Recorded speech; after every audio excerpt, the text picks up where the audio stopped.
Welcome to this explainer. Okay, let's jump right into this by tackling a massive misconception straight out of the gate. When most of us hear the phrase liver disease, we instantly picture someone with a severe alcohol problem, right? Well, what if I told you that millions of people are walking around right now with completely exhausted, overburdened livers, and a huge chunk of them have literally never touched a drop of alcohol?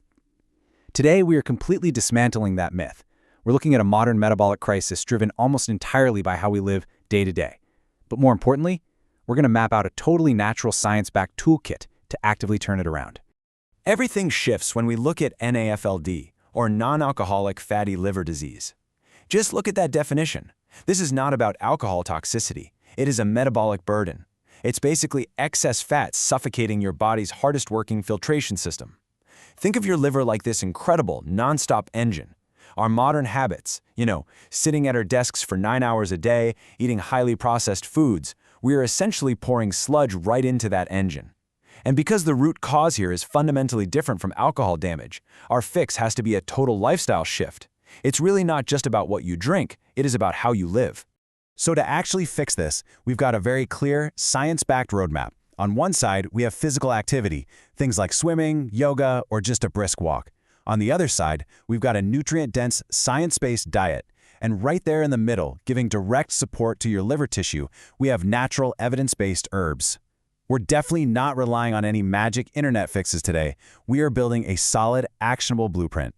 To do that, we're breaking this explainer down into 5 quick steps. 1. Understanding fatty liver. 2. The power of nutrition. 3. Herbs and healing. 4. Fat-clearing micronutrients. And 5. Detox or poison. All right, let's kick things off with step 1, understanding fatty liver.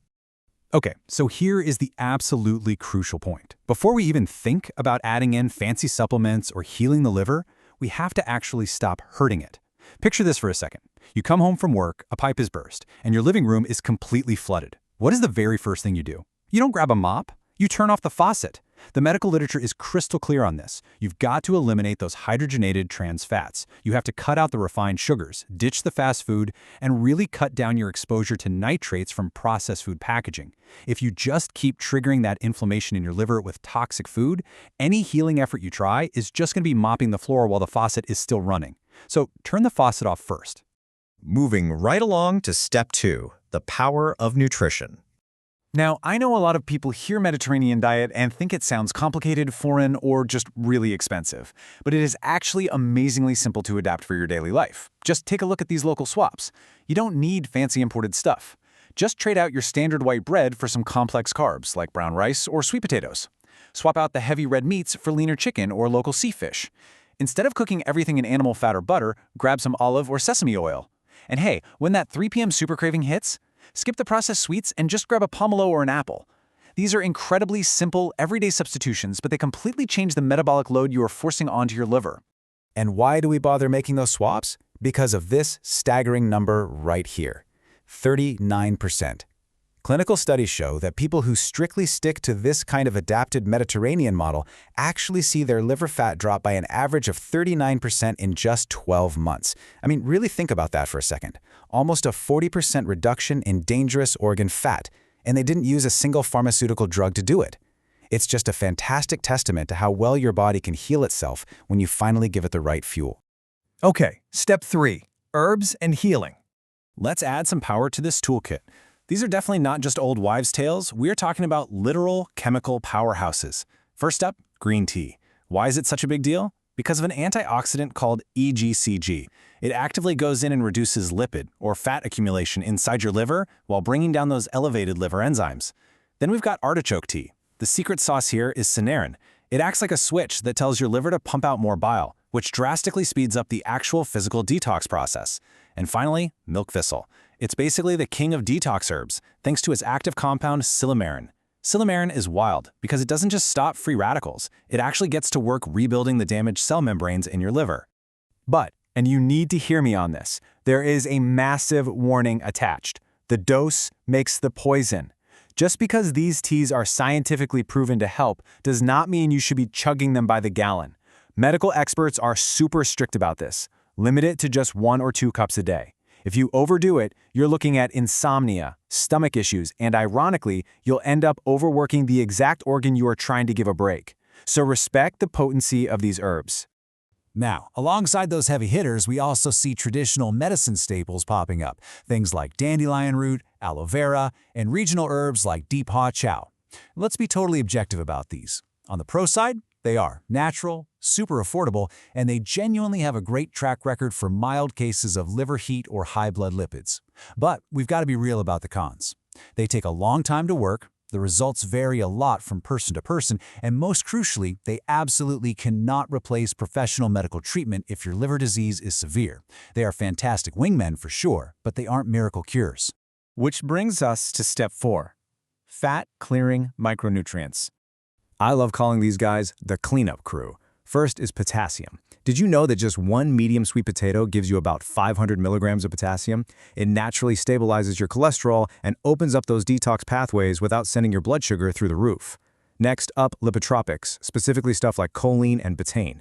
Think of lipotropics as a highly trained fleet of garbage trucks. Their one and only job is to systematically load up all that stubborn excess fat stuck in your liver and literally drive it out through your digestive tract.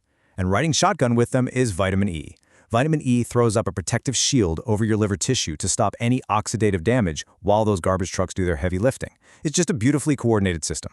And if you want to give that cleanup crew the absolute best working conditions, you've got to hit this target up to 2,000 milligrams. Specifically, we're talking about 1,000 to 2,000 milligrams of omega-3 fatty acids every single day. If you are really serious about turning your health around, hitting that omega-3 target is an absolute game changer. It works as an incredibly powerful anti-inflammatory, dropping your triglycerides and cooling off the chronic inflammation that makes fatty livers so dangerous in the first place. And finally, step 5, detox or poison. I really want you to take a second and read this sharp, sobering quote from Dr. Vu Trung Khan. Mindlessly consuming poorly preserved herbs or unregulated pills just piles more work onto an already burdened liver, leading to toxic hepatitis or liver atrophy. This totally shatters that whole internet detox illusion, doesn't it? Your liver is already struggling. When you swallow those unregulated so-called artisanal detox pills or herbs that haven't been stored right, which by the way often hide dangerous levels of sulfur and heavy metals, you aren't cleaning the filter. You are literally throwing toxic sludge right back into it.